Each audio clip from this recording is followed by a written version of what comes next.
DEFCON 3 here, and I'm KT McFarland. Joining me from Washington is one of the leading women diplomats in the entire Arab world. She is the Minister-Delegate of Foreign Affairs and Cooperation of Morocco, and her name is Mbarka Bouaida. Thank you so much for joining us, Madam Minister.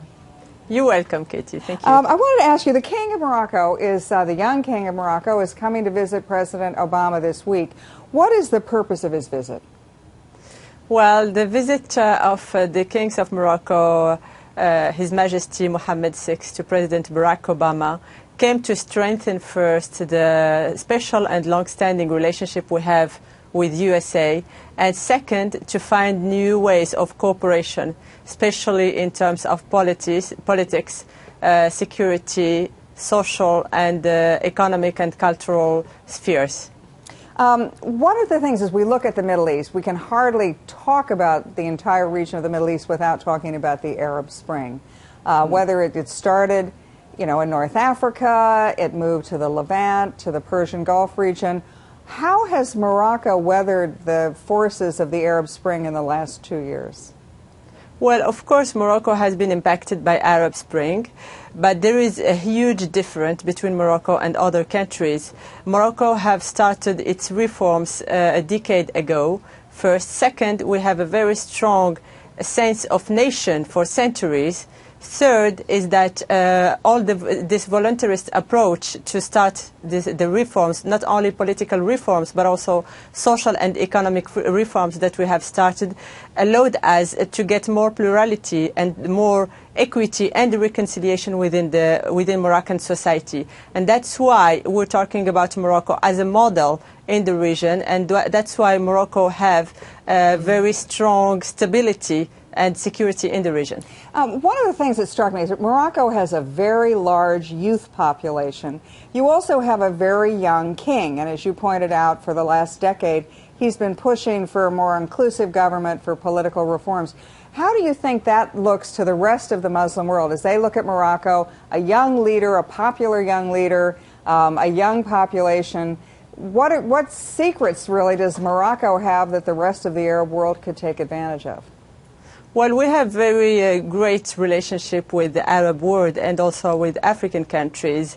We are seen as a model in the Arab world, as a monarchy that it has stood all its values and shared values with the population for years and centuries.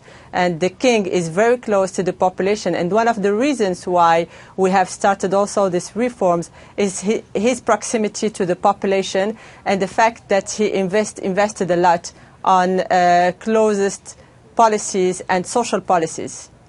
When you look at the headlines of the day, the United States is meeting in Geneva with European countries, China, Russia, and most importantly Iran, to negotiate a nuclear agreement with Iran over Iran's nuclear weapons program. Now, Morocco is not a nuclear weapons country. It has never had any designs. But how do you look at, from your end of the Arab world, how do you look at the potential agreement between Iran and the United States? Well, we have always been supporting a political dialogue and political negotiation, and we're happy to see that this nuclear agreement is based on this political dialogue and negotiations. We also call America and Europe to maintain the information process and communication process with all the other allies, and especially Arab allies in the region, to maintain them informed about this agreement. Well, some of the Arab countries seem to be lining up on the other side of the issue, though. We've seen in recent days cooperation between the Israelis and the Saudis. Whoever would have thought that would happen?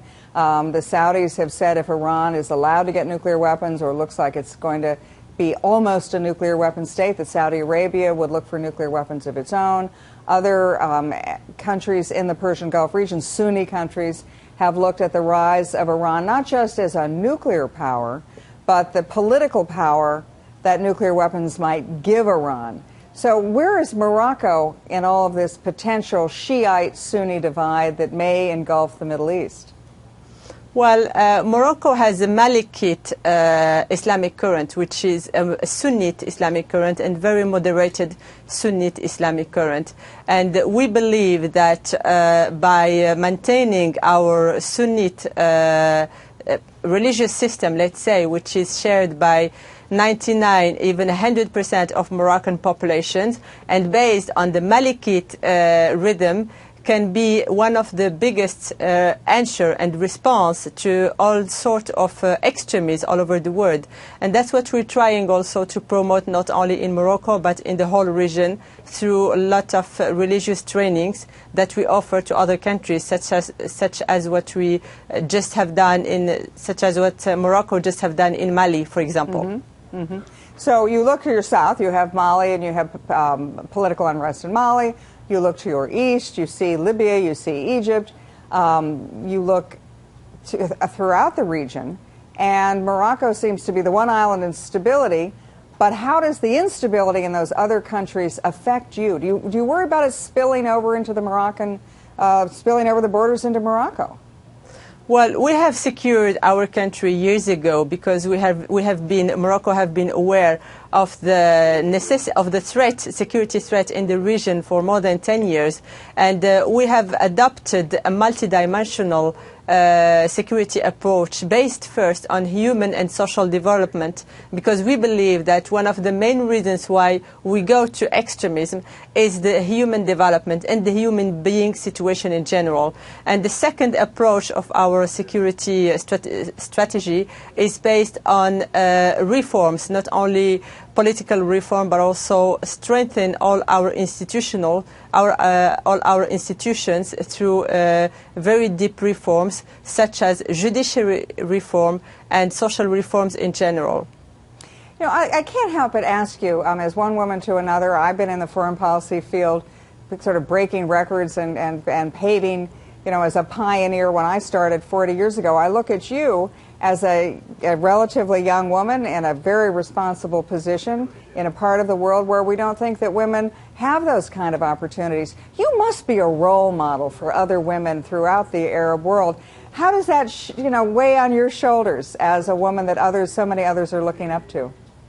Well, we have done in Morocco we have made a lot of efforts to emancipate women and to enhance women participation, especially in politics. And through the recent constitution, we have voted an equity principle. And this is one of the reasons why there is a new generation now in politics, and new women who go every day more to politics. And I think that we should all work together to enhance the role of women and to empower women in politics in general, because this is the only way also to maintain and to guarantee social development within our society and to fight against any sort of extremism. Well, you're just a terrific role model, not only for women in the Middle East, but for women all over the world. Thank you so much for joining us. Thank you. Mbarka Bouaida, she is the Moroccan Minister-Delegate of Foreign Affairs and Cooperation, and she is in Washington with King Mohammed of Morocco and helping him prepare for his meetings with President Obama this week. Thank you so much for joining us. You're welcome. Thank you, Katie. That's it for DEFCON 3. Thanks again for joining us.